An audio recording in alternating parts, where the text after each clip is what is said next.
Hello, everyone, and welcome back to another audio chat on the Q News Patriot channel. I'm the Q News Patriot. My name is SG Anon. It's good to come to you today again for the second time with Miss Barbara Guth, a We the People Patriot in the finance industry, currently looking to help change the consciousness of mankind. And she's joined today by Robert Cunningham, a fantastic and very well credited gentleman with an extraordinary base of knowledge in the decentralization world and how things go from a centralized chain of command posture to a decentralized, locally controlled posture in the monetary space, specifically in the digital money space. So I know that's sort of a lot to take in, but one of the things that I do on these audio chats and that I really strive to do is connect all of you, not just with expertise and knowledge, but also we the people expertise and knowledge, individuals out there from sort of the ordinary walk of life with the extraordinary experience, right? The folks out there that have, maybe they went to school at a particular time with a particular individual, or they worked in a particular place. And so they're more extraordinarily postured to speak on things. And I'm happy to be able to do both of that, accomplish all of those today with my guests. So Ms. Guth, Mr. Cunningham, thank you for coming on. Let's go ahead and get started right out of the gate, right? One of the things that's going on in the Patriot community and really around the world right now is this concept of money. And I do say concept rather than topic of or subject of, because it is a conceptual thing at its basis, right? How we perceive the exchange of value and how we assign measurement to that and unit to that, and what we choose to acknowledge as the correct way or the incorrect way is really just a conceptualization, excuse me, and sort of a social contract, a social agreement, really, right? There is some enshrinement in common law with the U.S. Constitution, the sound money, the Treasury, of course, being under the control of the government, which, of course, is under the control of the people, or according to the initial design anyway. And so as we're moving through this time right now, we've heard this thing called QFS a lot. We've heard this thing called financial reset, revaluation a lot. We've seen evidence, I've provided evidence of the same sort of processes that what we're talking about right now actually spawning off in the rest of the world. Things as overt as the Russian Economic Summit, the 120 plus nations in attendance, to as covert as the Iraqi Treasury website posting for about 10 to 15 minutes that the Iraqi dinar had been revalued and then removing the post from the website link page. So all of that being said, things are moving around in the world of money and finance. We're witnessing a sort of a transformation in the old system. We've got the banking sector coming down very slowly, but very assuredly. We're seeing failures and consolidations all across the Western bloc of nations, which is to be expected, given the basis of this Khazarian mafia and that locus of control. And so with that all being said, how do we understand and how do we move into a new concept of money? You hear things like XRP, you hear things like Dogecoin, you hear things like Ethereum, Bitcoin, Ledger, Ripple, all of these different terminologies, and we really don't know where to go and look, right? Because the typical resources that we would be exercising to get pointed in the right direction are either captured operations or they're really being written by extremists on both sides. So that being said, I guess my first question to you all, and thank you again for being here, but how do we move into a concept where we have physical monetary exchange at the three-dimensional world level and the crypto, the digital monetary exchange that requires no 3D appearance? Well, SG, first of all, thank you. It's an honor to be on the same program with you, Barbara, as well. Patriots coming together and organized in a fashion that only I think our creator could make happen is just a phenomenal thing to be a part of it. So I'm humbled and honored to be on the program with you. It's a great question. It's one that I'm asked often in my community and in various forums that I attend. And we had spoken before we started about several questions that we wanted to make certain that we demystify and we get people to understand where we are and where we're going and why things even need to change fundamentally in the first part. And I'm certain most of your audience, SG, are highly informed and highly engaged and very vested, in the many issues that are taking place in this transformation. But I wanted to not assume anything, so I'm going to quickly sort of level set language and terminology and concepts so that then we can go to a more advanced level of this discussion and set things up, because what Barbara has is so phenomenally powerful to understand what it can do for mankind on a whole quantum level, on a consciousness level, on a creator economy level, on a just a global level that right now does not exist. It should, but it doesn't. So I hope, hopefully, SG, we can level set some things to make it very easy to transition to Barbara's advanced discussion, if you will. So Absolutely. you'd pass. Thank you. So you'd pass this question on to me, and I get this a lot. Is, when we talk about cryptocurrency, what does that even mean? It's hard to, like you said, it's hard to wrap one's mind around the method of value. How are we going to interact with this crypto stuff at the farmer's market, or if we go buy a car, if we go anywhere shopping? What's the physical form look like? Are we still going to have currency? Is it one or the other, or is it both? These are things that we need to demystify and take the fear away, and talk in very common sense, logical, understandable way, so everybody isn't scared, which is, unfortunately, fear is the currency of controllers. They want to keep us in fear. They want to keep us dependent on the system. They want us to not have the real knowledge that we need so we can understand, the changes that are taking place. So, first of all, what is cryptocurrency? Crypto simply means software. That's all it means. Currency is money, and money is a trust system. It's a way for which we're able as humans to scale our giftings and scale what our purpose is with one another, so that I don't have to be a farmer, a surgeon, and an electrician and an airline pilot. We can scale our giftings with one another. And in order to do that, we have to have trust that what I exchange as a unit of value for a unit of time, or my time and your time are equally valued. So the trust system, whether the item is a coffee bean or a piece of copper or a piece of gold or a piece of silver, whatever that system or that medium of exchange is, it needs to be something that both parties believe and have a trust in, that is an equal, fair exchange of value for services rendered or time. And that it's biblical, it's a universal law, it's a principle, it's something that requires honesty, trust, and respect on both parties. And as long as everyone agrees and everybody sticks by the rules, then anything can be used as money inside of a trust system. So that being said, it's important also for people to understand that today about 97% of everything that we do in the world is digital. About 3% or less of all the money in the world is physical currency that's handed back and forth in the form of a 20 or a 5 or coinage. Most of it's a credit card, most of it's a debit card, most of it's auto draft out of your checking account. It's digits on a computer screen stored on a server on a bank's computer, and not terribly safe and secure by quantum computing standards. So about 97% of the world already is operating on digits that are just a credit and a debit on a computer screen server. So that being said, this is really what happened to us as a nation. And as the digitization of US dollars exists, and we look at computer screens, it's not really money. They're representations of debt. And a debt instrument was issued by the issuer, or the Federal Reserve.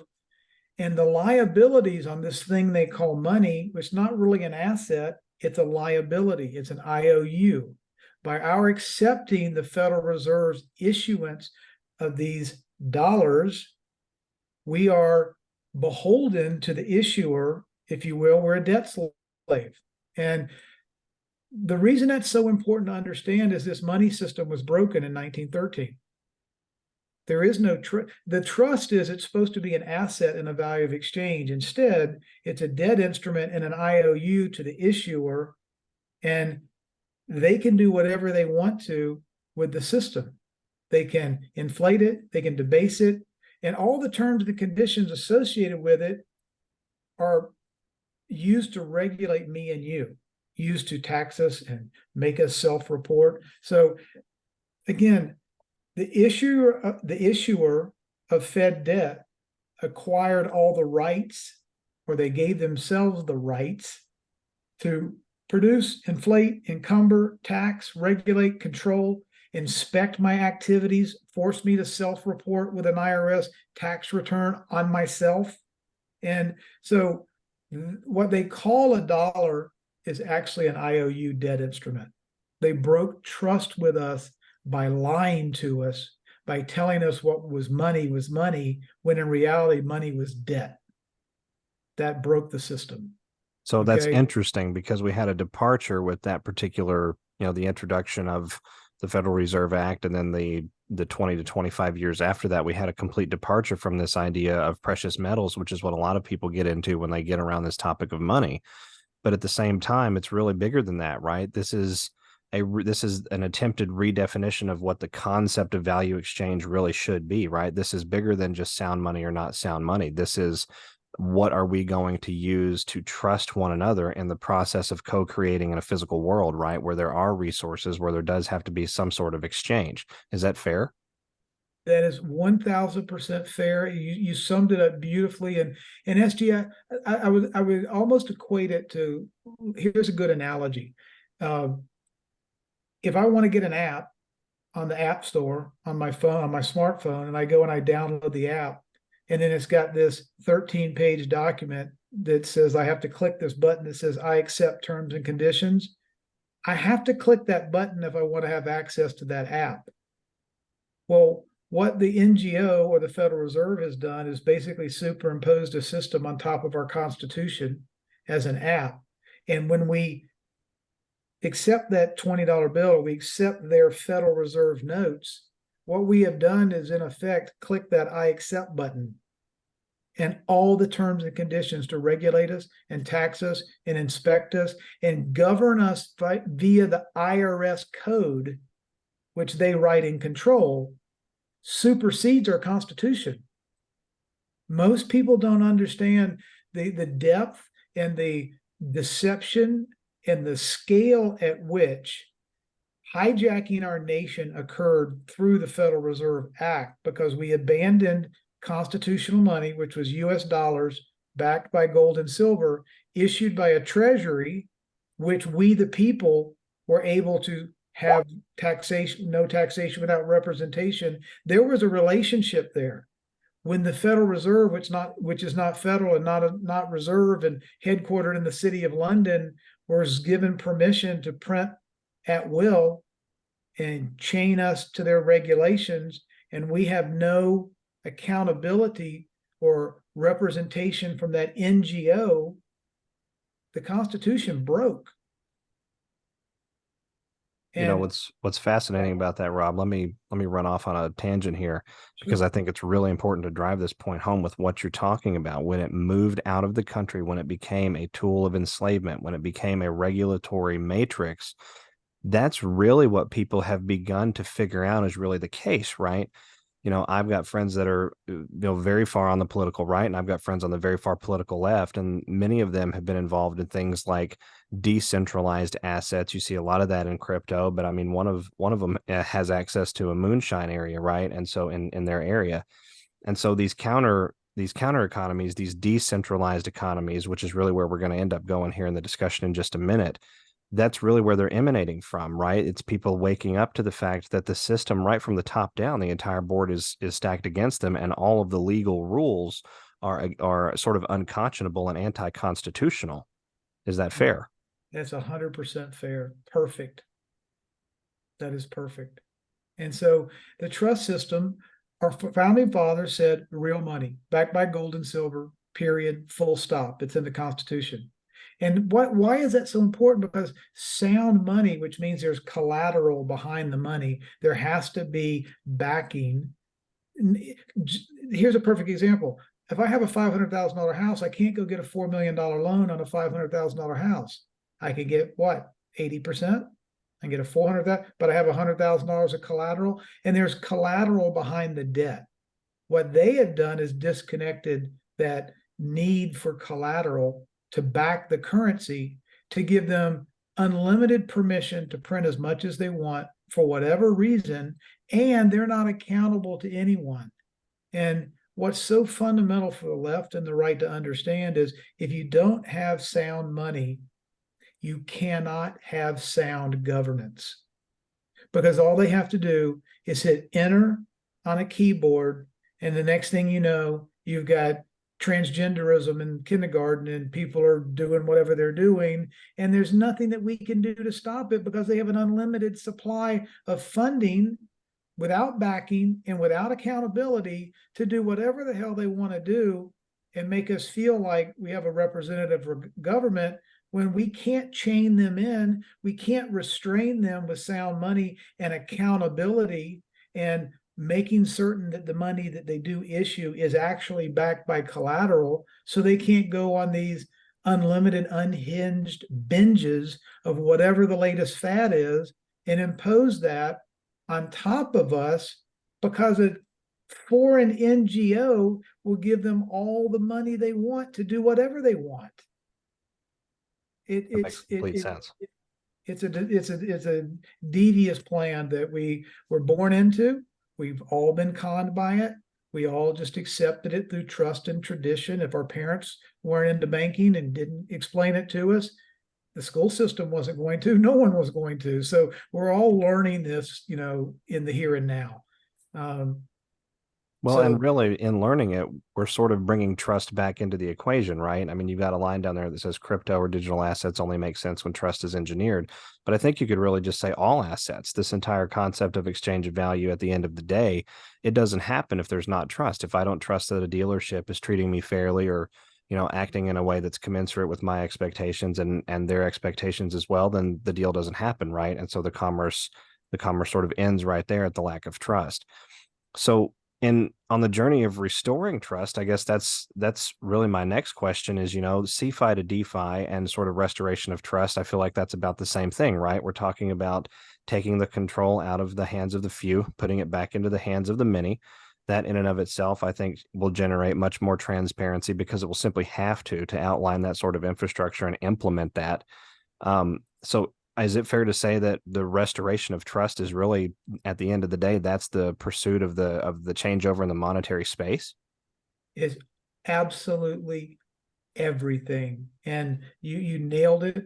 The new world, which we want, which we deserve, which we are going to get, and nothing can stop what is coming, is a transition from a captured, enslaved, fake money, top-down regulatory environment back to sovereignty, back to common law, back to authority, back to soundness in trust, soundness in trade, soundness in finance, soundness in wealth creation, soundness in the right to live and let live. So given what we know is wrong and what should have never happened, this is what all of the hullabaloo about cryptocurrency and DeFi and NFTs and DLTs and Dogecoin and Bitcoin and Ether and all of this whole discussion is around what's the next gen monetary system going to look like.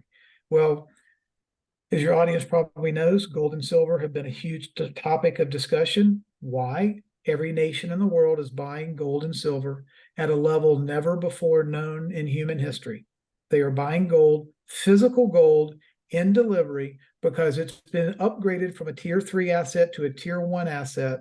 And when the price is revalued at a higher level, now you're going to have banks on a level playing field owning collateral that can back sound currency that all other nations can have a mutual trust about.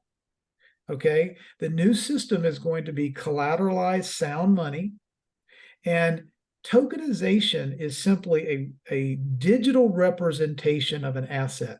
Okay, so why is this important? Because we want to level the playing field so that there can be interoperability and fairness between all nations. We want to get rid of this fake money where one country is just printing money like crazy and another country's currency is backed by gold.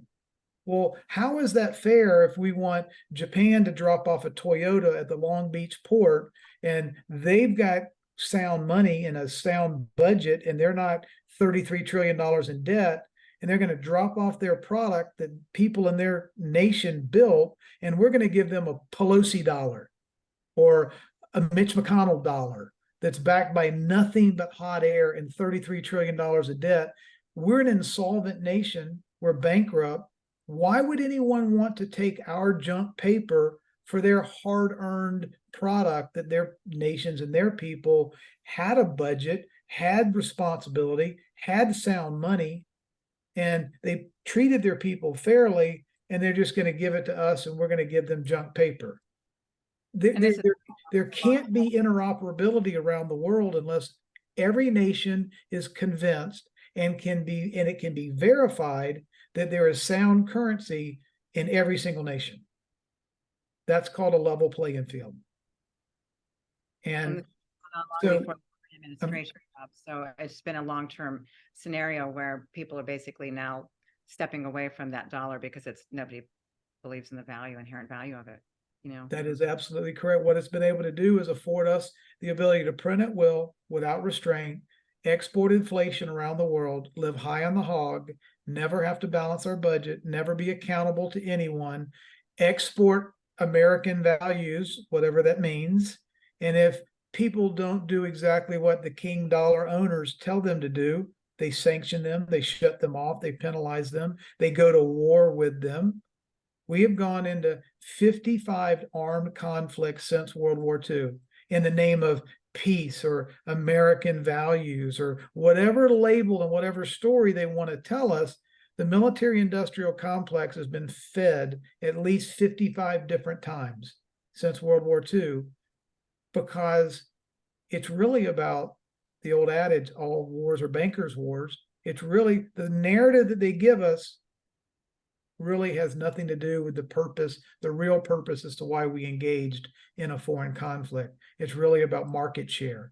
It's really about consolidating power. And unfortunately, the good news is the new monetary system eliminates the ability for there to be a one world reserve currency that allows there to be a concentration of caustic power and a weaponization of the monetary system and control in the hands of a few elite for the purposes of feeding the military-industrial complex. I mean, one of the most beautiful things in the world is a decentralized ledger technology system that decentralizes power back to the nation level and the state level and the citizen level, instead of a BIS system with central banks that engineered this fake system in the first place. The wars, the chaos, the conflicts, the bioweapons, the battles happening over on the other side of the pond, all of the narrative and all of the fog is really about doing everything the old world, the centralized finance or the CFI world can do to keep control and power in their hands.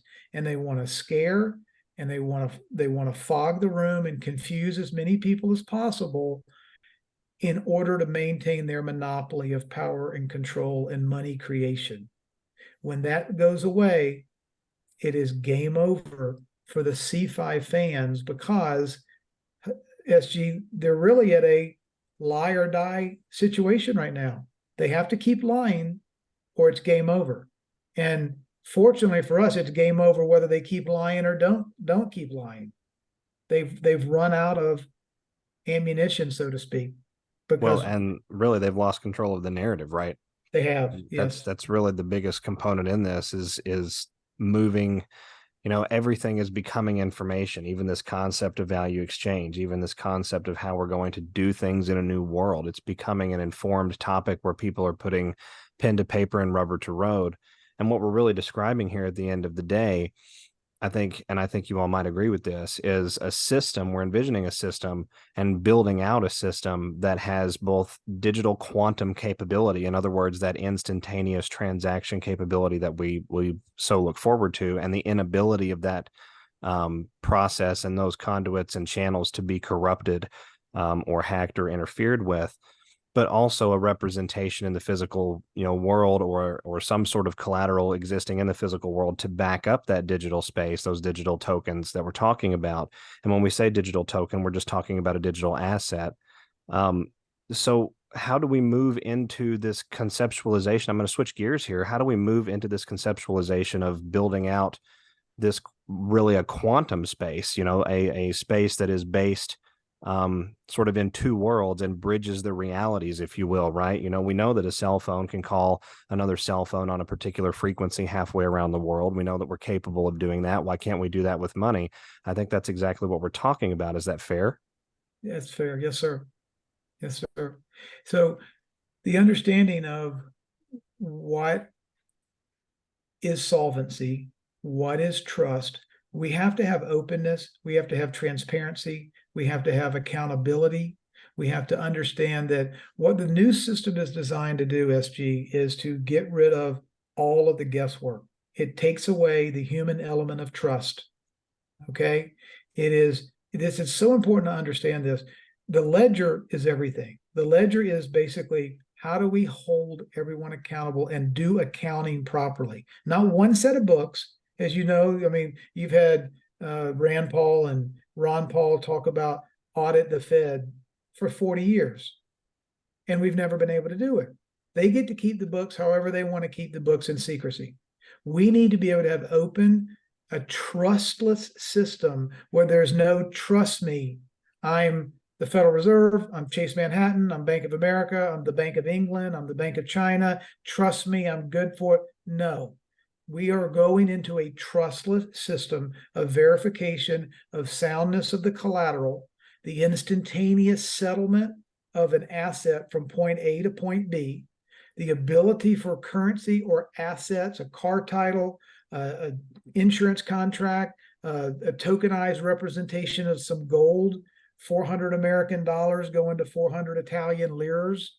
Whatever the asset may be, we're going to go into a point-to-point, person-to-person, instantaneously settled, atomically settled, and accurately ledgered in 60 or 100 different ledger books on a blockchain, where there is no doubt whatsoever, if I was to send USG a Bitcoin today at 8:35 p.m., that record will be there for everyone to see 1,000 years from today. Honest bookkeeping is essential to building trust in a new monetary system. If you don't have anything to hide, then don't hide it. Make it transparent. Don't require me to trust you with 2 thumbs up because you're good for it. Let me validate that you have soundness in your asset and in your currency. If I'm going to transfer $100,000 for a car, and I want the car title to transfer at the same time the $100,000, so that there's an immediate atomic settlement and a switch of ownership, and all the rights that come with that car are in my wallet, and all the rights to the $100,000 that was US dollars instantaneously becomes $100,000 worth of German marks for the BMW that I just bought from the German factory. Well, think about that. It's trustless. It's interoperable between person to person, nation and nation, company to company. It's riskless. It's instantly settled. It's open source software. And I don't have to hope the other side's good for their asset. It's a trustless system that cannot be perverted by centralized entities. And that is what shifts the entire equation from the quote unquote elites doing everything in secret, and we don't get to know, having 2 sets of standards.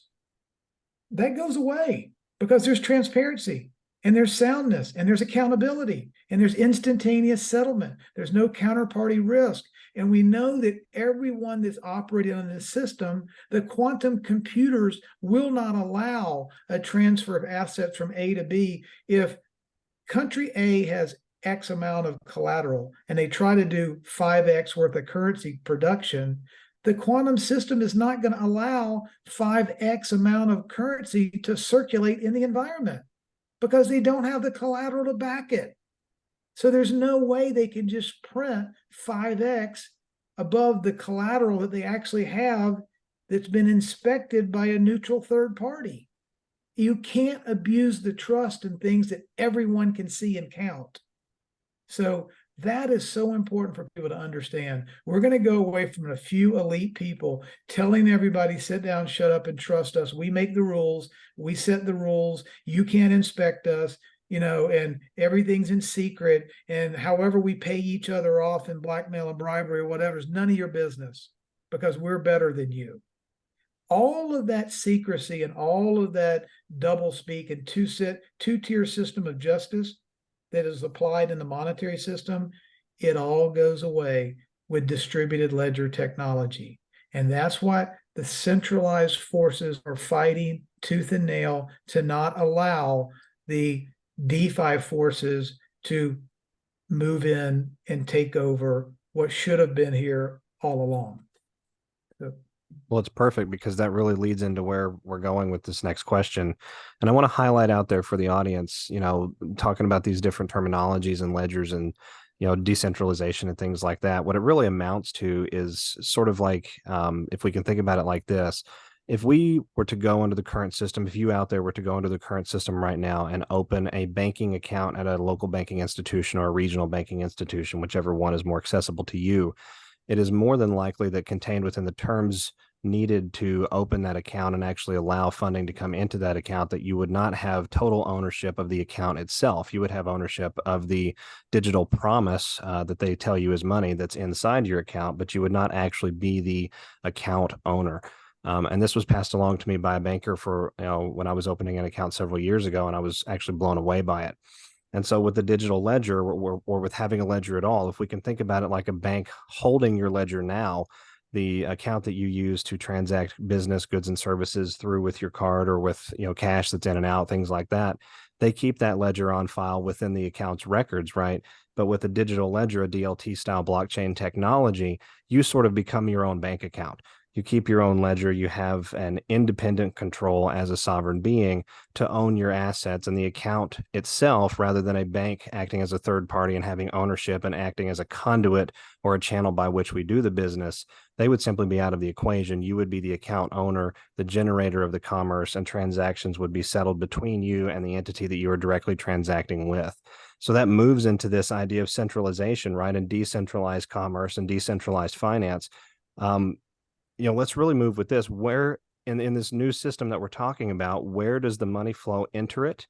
Where does the money flow exit it? And how do we interact with the economy at both the physical and digital level, right? Because we know we're going to have to still have a physical representation, at least for the next few generations, as we transition, as humanity into a more and more trust and fair and justice-based system. Yes, that's a great question. And to that point, think about what you just said, SG, that now instead of my assets and my checking account be pooled in one big Bank of America account, and they show me on my computer screen how much I'm supposed to have, but all the funds are in the general asset category. Well, if the bank goes out of business, where does the money go? Can the bank bail in? Is the money, quote unquote, an asset of theirs? Is it a creditor? Is it an asset of the creditor of Bank of America? So they were to go insolvent, do they get to claim all the account holders' assets and pay off their creditors, or is it mine? Is it in their custody, in their corporate entity, or is it in a single wallet that is sovereignly owned by me, and no one else has keys to that wallet, and no one can ever take my property, even if I think of it as a digital online safe deposit box and you're the only one with the keys? Well, there's no way the bank can take your assets if you have a key and they have a key, and so the differentiation between pooled assets, the Dodd-Frank rules, and all the things that have been set up after the big collapse of 2008 and 2009, that's set up where the bankers never wanted to have to go to beg the politicians ever again. We really need money. Please, please, please pass a law. We're going to all implode in 24 hours if you don't pass a law. Help us. They didn't ever wanted to be put in that situation again. So in Dodd-Frank, they allowed it bail-ins instead of bailouts, which in essence said the next time this 09 thing or this banking crisis happens, we just take every single one of our customers' money because we can. It's our money anyway. We created it. It's the banking system is a debt system, not an asset system, and we own it. So the deep dark secret of Dodd-Frank is they could take everybody's money right now if they want to in a nanosecond. The good news is the central banking system has to collapse. It has to fall, and it's going to fall. And we're going to go back to the United States Treasury producing US dollars backed by gold and silver. If you look in your pocket right now, SG, it says Federal Reserve note on the paper money that issues our currency. We have to go back to a sovereign national issuance of currency. That's step number one. And that's going to happen. Every nation is going to have to basically get their own houses in order, issue, as you've seen, we've got 80 to 85% of the world going through a de-dollarization process. De-dollarization means they don't want the junk dollar anymore with all the rules that come with it. And if they don't want that anymore, then they're going to have to come up with a different form of collateral that's acceptable to them. Therein lies the BRICS nations. People are buying gold, they're buying silver, they're de-dollarizing off of the Federal Reserve and the US dollar, and they're coming up with agreements that only allow for interoperability, but from sound currency backed by metals, gold, diamonds, platinum, whatever asset is sufficient to those 170 or so nations that are either part of BRICS or voiced their desire to join BRICS. So the world needs to understand that we are at about 85% of the world's population, either in the BRICS nations, the BRICS wannabe nations, or the Belt and Road Initiative, the geographic regions that represented the BRICS and road trading routes from 2,000 years ago. And 70% or so of the GDP around the world is on the way off the dollar-centric system. So what's left? What's left is Europe and North America, the Rothschild-centric NATO part of Europe and North America. And if those nations can't produce anything, SG, guess who gets to determine what form of payment is acceptable to the manufacturers? The 85% of the world that manufactures everything from semiconductors to cars to blue jeans to whatever is produced, they're the ones that get to say, I don't take American dollars anymore. I'll take gold. I'll take silver. You can pay me in my own currency. You can pay me in Bitcoin. You can pay me in whatever asset the seller or the manufacturer wants. They're now in a position to say, I'm not taking your junk anymore. So every nation is going to have to get their house in order to a standard that's acceptable to all other nations. And it's going to have to be verifiable. And to have our treasury go ahead and produce paper money, bills, tens and twenties and hundreds and coinage is not that big of a deal. We put a man on, they say we put a man on the moon. I think we can create some new currency that says US dollar on it instead of Federal Reserve note. And we can go back to a sound-based money system where we control our own accounting and our own currency, and we have taxation with representation as it was supposed to be.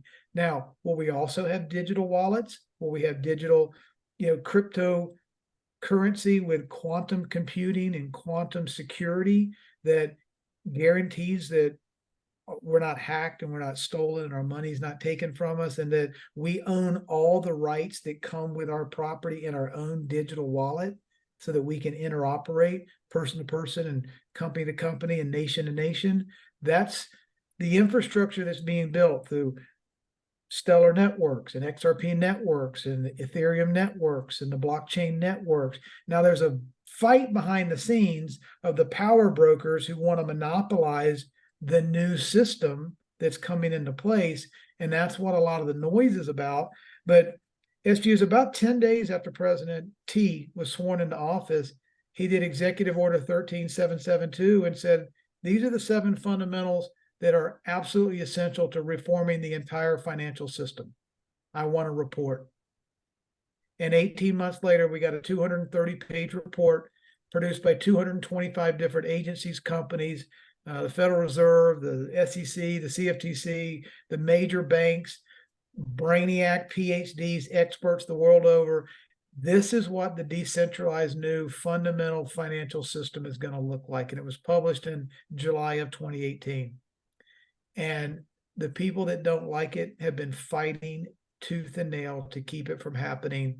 It's the reason, if you want to follow the money, it's the reason we've seen the chaos that we've seen. It's the reason they can't tolerate the man. It's the reason they don't want him back anywhere near office, because he threatens to disrupt their monopoly. And unfortunately, if you want to follow the money, that's kind of going to give us the answer to almost all the world's problems, because this world, as it's been constructed for 150 years, has been about money and power and control. If you take away the money, you take away the power and the control. And we can remember, he said, this isn't about transferring power from one party to the other. It's about transferring it from DC back to you, the individual person. That's what this has all been about. The only way you can do that is you transfer true ownership of money and property and rights to the individual level in my individual wallet, and no one can take it from me, and it's mine. Right. That Absolutely. And that what's interesting is that sort of answers the last question on this slide, right? Keeping liquid in the public pool without losing it because of malicious activity, because you're taking away malicious activity. You're taking away the ability to do that. And so the liquid is more out there because the trust is more out there, because there's greater securities given. In other words, you can say no and it's fair, right? It would be the equivalent of, getting on your latest, iTunes update or your Apple phone update or whatever, and clicking, going through the terms and conditions and getting to the very bottom and having an option that says, I don't agree, but we're still going to transact anyway. Right. I mean, that's really what we're talking about, because there will be fairness on the back end. There's a guarantee of security on the back end. There's a guarantee of restoration and really, reciprocity, right? Which is an interesting, topic in and of itself, because that happens to be what President Trump is talking about right now in the public space, is this idea of reciprocal trade. And it's really sort of common sense, right? At the familial level, we, the people, communities all over the world, if there's something that, our sibling wants, or there's something that our spouse wants, or our parents want, or there's a deal to be made, interfamilially, it's usually just a, something for something, and everybody's happy. It's almost like a barter system. Sometimes it's a calling in a favor. Sometimes it's, because you love me so much, these sorts of things, right? But there's an energetic exchange that happens. Money is just the most, if we can use the word manifested, or the most 3D dimensionally apparent form of that same sort of exchange. We could go on this particular topic probably all evening, but in the interest of time, I think we'll probably have to go ahead and move on to the next slide. But, we're talking about redefining what the idea of energetic exchange really is, expressing our consciousness with one another, funding our ideas with one another, building out infrastructure like XRP, like ledger systems, like, DLT, blockchain, things like that, coming into a new world, and building out the new world with the cutting edge science and the cutting edge knowledge and inspiration that we're operating under in these present times. That's really important. That's really what it's all about. That's the journey from we, the people, as a centralized, really sort of a version of property under this old maritime fraud system. And it's really what it's all been about. Moving back into individual sovereignty as beings and sort of masters of the earth and masters of our own lives, but under social contract with one another, right? Under some sort of organized construct that to the greatest extent possible allows for the exchange of order, the exchange of law, the exchange of money, the exchange of education and knowledge, and really the entire, concept of what we would consider modern society. Really quick, let's not spend a whole lot of time on this particular slide, because I do want to move along to the next ones, but I thought it was worth highlighting that, these terms XRP, DLT, Bitcoin, Dogecoin, crypto, could we take maybe just a minute and define what the differences are and what these items are and how they work? Sure. Very quickly. The XRP ledger, if you will, think of it as the new hypersonic transportation system, an intergalactic highway system that transports vehicles, assets from point A to point B all over the world. So that's the highway infrastructure. That's the rails, the ledger. XRP, think of it as a hypersonic space cargo ship. Okay, you can put any digital asset on the XRP. You can put gold, you can put US dollars, you can put German marks, you can put Chinese yuan, you can put anything you want in it, and you can transfer from point to point, person to person, entity to entity in 3 seconds or less, a digital asset from point A to point B. XRP, if you will, is the neutral bridge token that transports digital assets that have, or any assets that have been tokenized. My car title, my medical records, an insurance policy, a share of stock, a representation for gold in my wallet, some of my tokens to your tokens. It allows for the transportation and the interoperability of person to person anywhere in the world in 3 seconds, instantaneous settlement. And so the utility of XRP allows for safe, secure, global interoperability among all humans.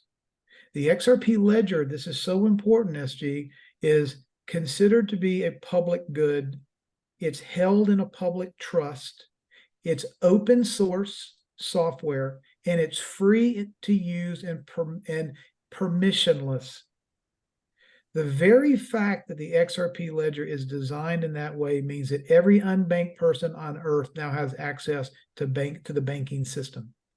The poorest person in Zimbabwe or Kenya can now have a digital wallet on a 7-year-old Google phone and start holding collateral and start their own coffee shop or start their own water filtration company. And they don't need to go begging and asking some, intermediary third party politician that may have ulterior motives, where we give money to a nation and it never finds its way down to an individual.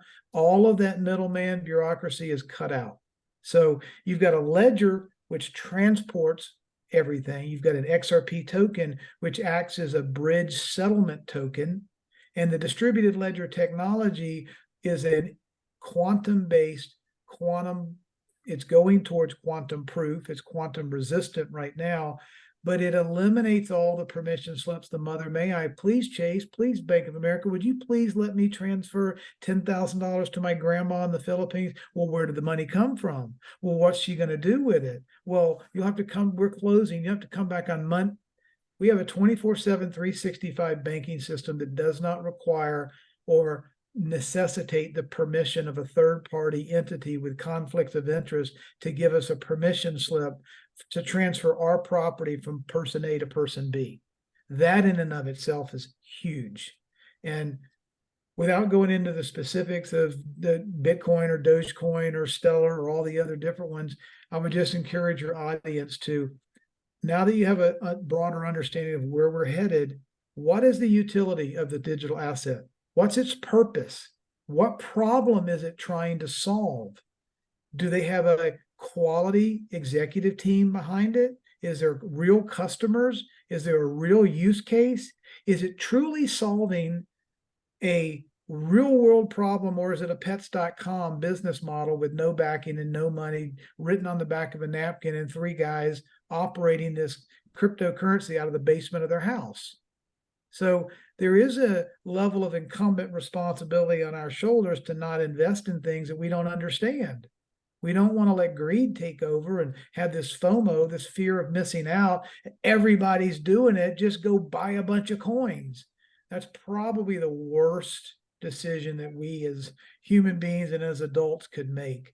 So my ask of everyone listening to this is, do your homework, do your own research, know what it is that you're thinking about investing in, and understand it before you ever pull the trigger and just invest in something out of greed or speculation or a lack of full understanding. Wise words indeed. And at the end of the day, that's part of the awakening process, right? That's part of taking back our own personal power, taking back our own personal accountability, taking back our own personal right to govern ourselves. But, coming with that right is a great deal of cognizance that has to be given to things, right? How to do things fairly and justly, how to respect sort of everyone's preferences without allowing things to go to moral extremes, extremes that we could say are sort of, anti-spiritual. They're anti-creator in many respects, and I creator with a big C, right? When we're having that discussion. That's really what all of this is about anyway, at the end of the day. This entire discussion, if we could encapsulate it, it's about elevating the consciousness to some form, or some degree. We have to reconvene how we think about money. We have to reconvene what we believe is possible when it pertains to the exchange of fair value, right? Quantum computing is no different than, the steam engine, right? Or the introduction of relativity physics, sort of world changing, direction changing. It's not a new field. It's been around for a very long time, but it's finally making itself into the public space in a big way. We're seeing build out of, quantum capable infrastructure, quantum capable systems, quantum capable and asset, backed systems, much of which have a digital component sort of encapsulated within them all around the world, primarily out of the BRICS nations right now. But you have even France recently asking, what it would take to get into the BRICS alliance. And this is a far Western European nation, a home base for NATO, a home base for the finance, especially the Rothschild arm of the finance in Western Europe for a long time. So this tells me that this is a train that is away from the station and is so far down the hillside that it's now going at 100 miles an hour, and there's nothing that can stop it. So moving right along, with that, when we talk about quantum, what is quantum? Most people out there, especially if they're a working class, American citizen out there who's doing their best to get by, raising the family and doing right by their creator and right by their families, and the people around them, they don't have a big background in this idea of quantum. We can go on Google and we can find some things that are interesting, but most of us, worked or are working very hard and have have little time to do that. And it is sort of an overwhelming subject, right? Because we're in the middle of a disinformation war. So there's going to be an agenda behind most of the definitions you can find quickly online as it pertains to this concept of quantum. But let's break it down. What is quantum when we hear that word? Well, I think that's where I might be able to step in a little bit. And it's interesting because I honestly don't know what the quantum system means in the quantum financial system. I don't really actually know what that means. I understand that it's potentially blockchain and AI. So I can't really speak to that. What's interesting I'm coming at this from a very, very different angle. I'm not particularly interested in how the old world is imploding. I'm more interested in co-creating the new world together and empowering people to actually step in and reclaiming their sovereignty. And so they need tools to do that. So in that respect, I'll just say that I see the crypto world or the blockchain world, basically that blockchain piece is a means of enabling transparency. That's the big part of what you talked about, that we need a system that where you don't need trust, you can actually see it. So there is no concern around that route, right? And but it's interesting. I've been working for the last 8 years with a quantum physicist, and I've coming at it from a very, very different angle on what quantum is. And there's a lot of different perspectives on this, but what I can say is what has not transpired in at least the last 100 years or so is an understanding of the ether, where the quantum intelligence is, and the material realm. Okay. We've created, because of E equals MC squared, we've created everything out of alignment with the natural world, where there is a natural bridge between the divine intelligence quantum field and the realm that we're operating in now, whether it's technology, whether it's finance, any of it. And so when you have that disconnect, the true creation cannot be expressed or supported or engaged on the planet in a way that is aligned in any particular way. So it will innately fall. Okay.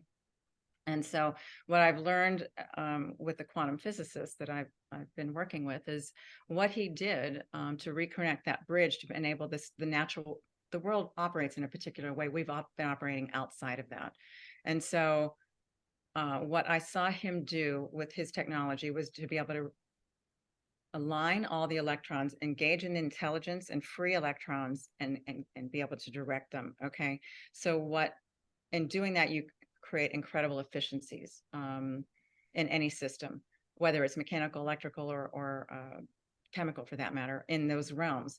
And what I realized drawing this into the financial sector, because that's what we're talking about, what came through me was a similar kind of thing in the finance industry, because the quantum holds the intention. Okay. And I've been trying to help people understand what the difference is between a good intention.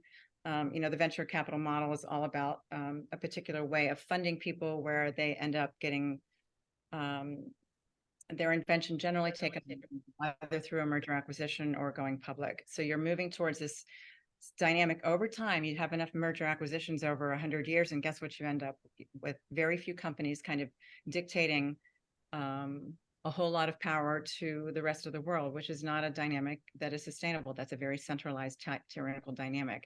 If you continue in that process, you will end up in a place you don't want to be.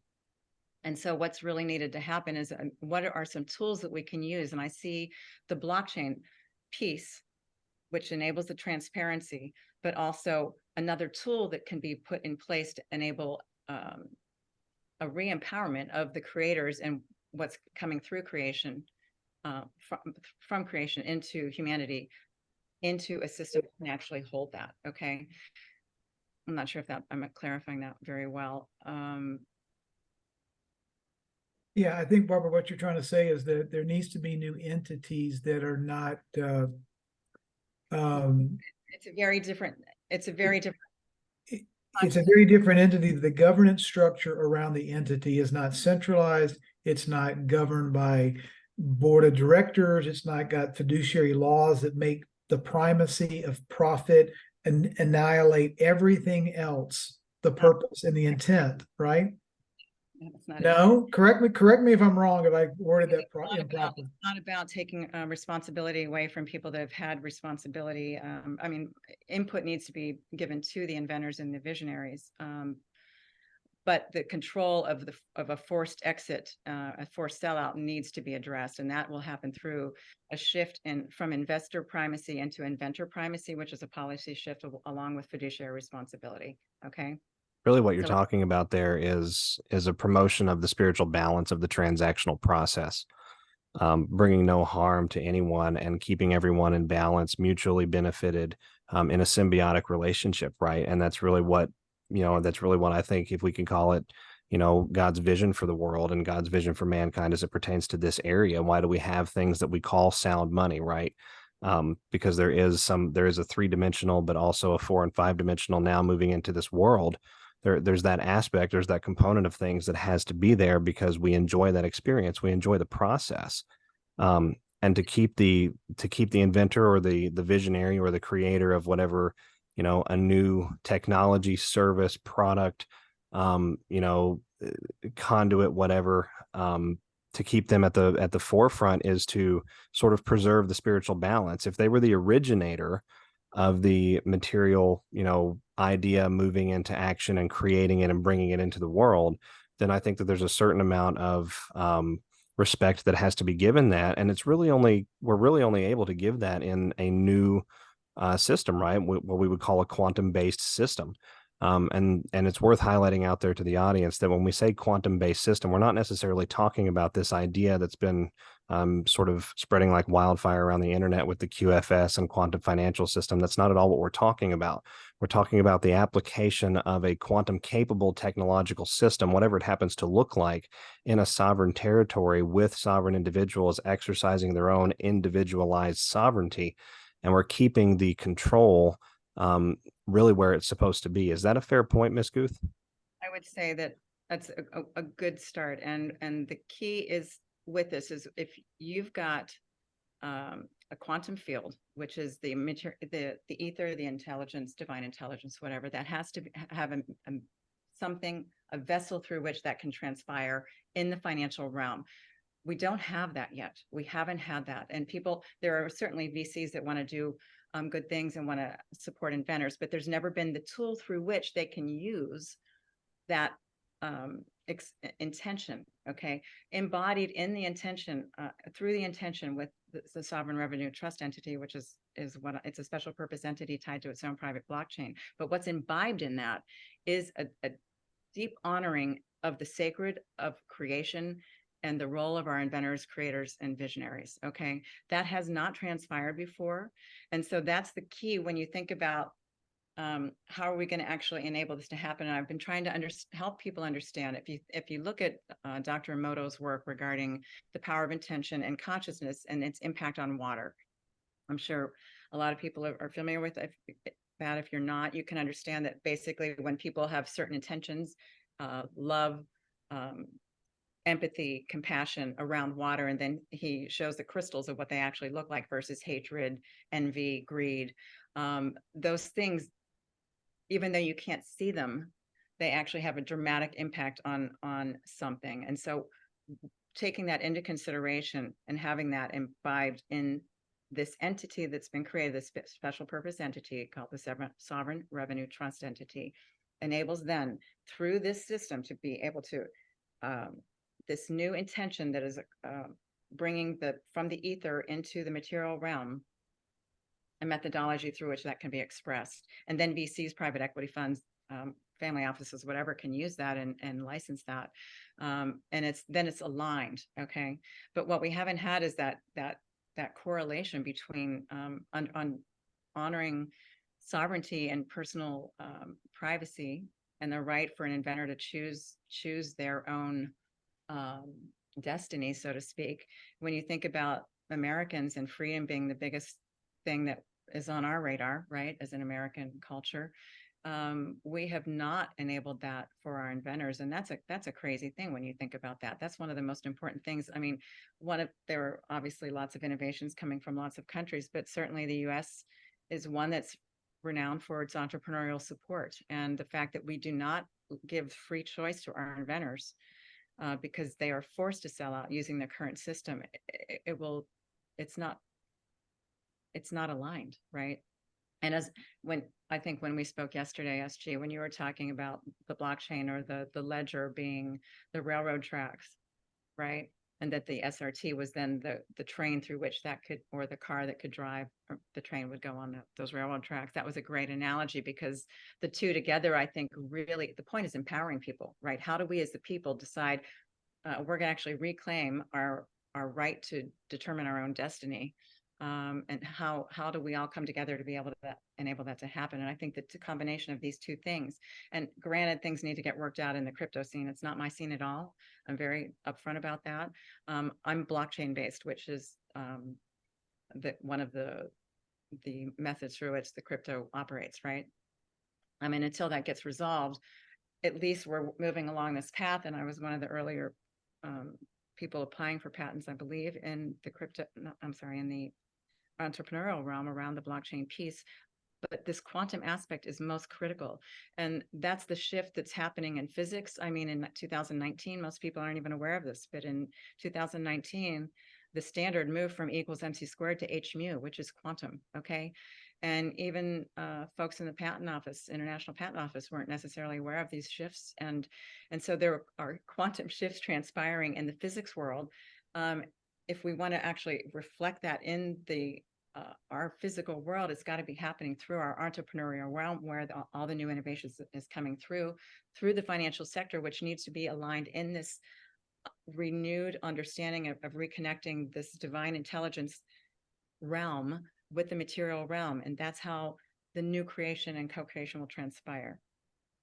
That's fantastic. I'm finally starting to understand why you two were so excited when you were discussing, how these concepts that everybody's out there outlining together really tie in with one another, and they complement one another in an incredible way. I mean, you're talking about something like XRP, which I'm coming to understand now based on the conversation here is sort of like a transport infrastructure, the ferry boat on the Puget Sound of the digital space, right, in the cyberspace world. And now we're talking about, this SRTE, I think you called it Sovereign Revenue Trust, patent pending, which really becomes a way for all of us, after we use something like XRP, or whether it's XRP or anything, but that particular, for the purposes of this discussion, XRP is a way to decentralize and take that financial ownership back, the holding and the transmission and reception of our assets with one another, our resources really, and what amounts to our life energy with one another. And then we have the SRTE that sort of enables a model where we can use that new control to then build out our own technological innovation by being able to fund those individuals who are, exceptional in some way, right? Who have come up with an incredible idea and have seen it through to the end, and they're making it so. It's a promulgation of the innovation space and sort of um, um, a promotion is the best way that I'm coming up with it, but it's not the exact word I'm looking for. But it brings attention to and sort of highlights the individuals that are bringing these things to humanity for the betterment of humanity, and it encourages really a more selfless approach. It encourages an approach that incentivizes this idea of aligning with higher spirit first, aligning with God first, and then bringing something into the fray, into the fourfold that benefits humanity fundamentally. And I think that's really where we need to shift our focus anyway. We have to honor those sorts of things because whether we see it in pop culture or in entertainment or media or movies or, a rap song or things like that come on the radio, there is this sort of degeneracy that is associated with the idea of having a lot of money or having a lot of capability to bring added value to the space and to humanity, right? It's almost like this promotion of the inverse, which we know the controllers at the very top have sort of had a sick pleasure of doing that for a very long time.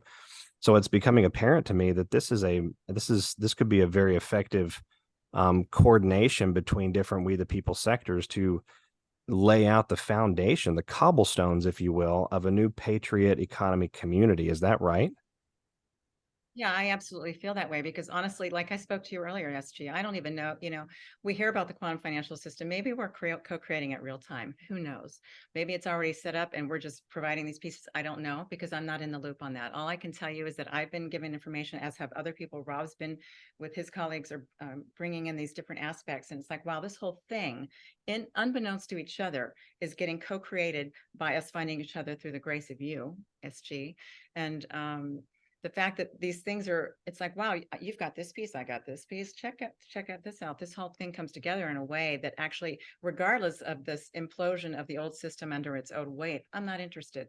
How do we co-create the new system? How do we empower people to actually use these new tools to, like I said, choose our own destiny? And if you can go to that next slide, Rob. Sure, of course. That the current slide was basically just showing that there, if the way we're doing finance, moving it from a pooled equity to a pooled revenue play, people do use revenue, but there's never been a sector that actually represents that. And that leads to personal sovereignty, okay? Because we're able to dictate our own choices versus having them forced upon us, okay? So all of this is in alignment with the founders. There's so much on various levels. It's a multidimensional realignment of the financial sector that's possible through this other approach. Okay, so it's not this one actually. I want to go to the next one. This one? Yeah, because basically with you have the SRTE here, which is really the thing that really became profound to me, is understanding each of these different sectors can then help support the other to enable us come off this cliff from on the edge of tyranny with a few investors in the financial sector basically dictating to the world what they want versus a decentralized scenario, right?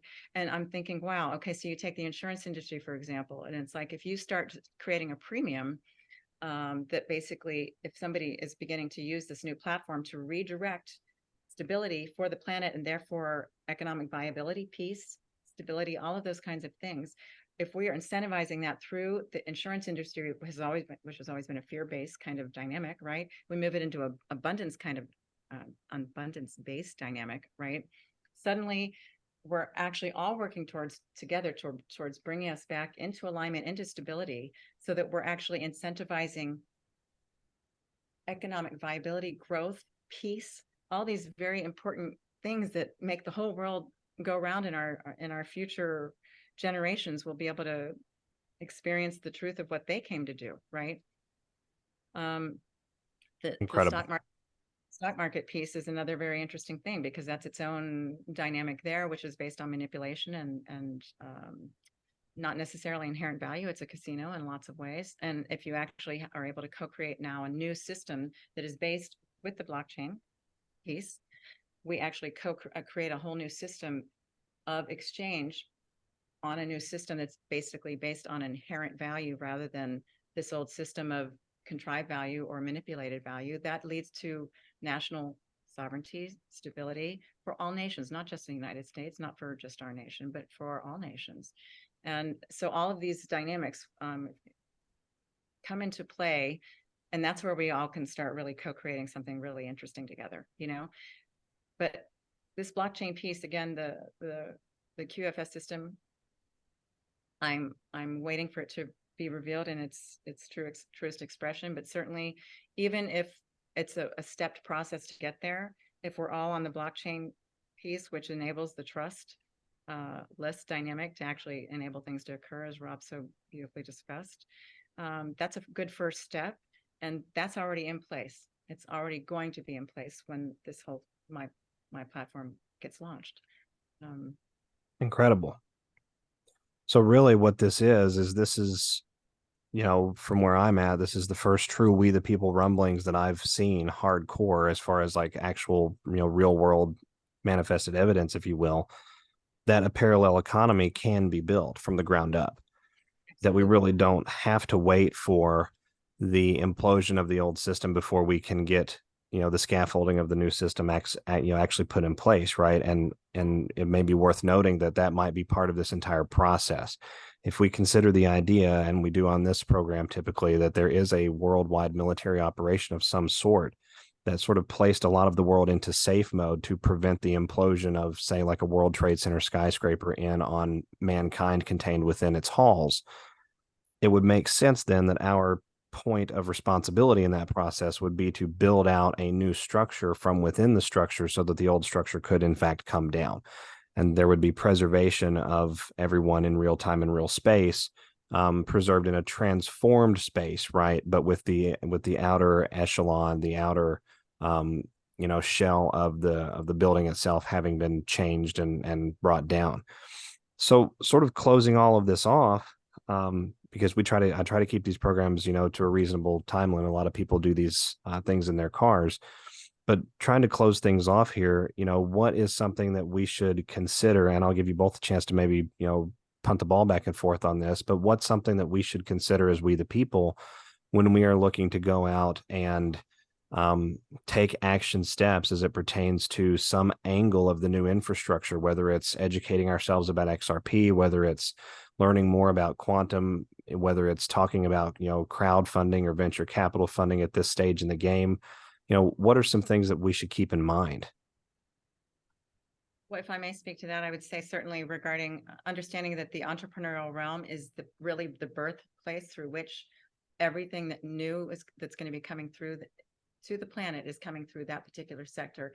And if we can understand, we can change the way we look at that as just an equity-based kind of situation to a revenue share-based pooled dynamic, which is actually imbibed with this decision to honor creation and the sacredness of creation through our inventors. That's a consciousness shift that I'm talking about. And I guess really coming to some thought about, are we ready to participate in something like that to really change the game? And if that's the case, certainly get in touch with me and all of us about this concept, because there's a methodology through which we can achieve that.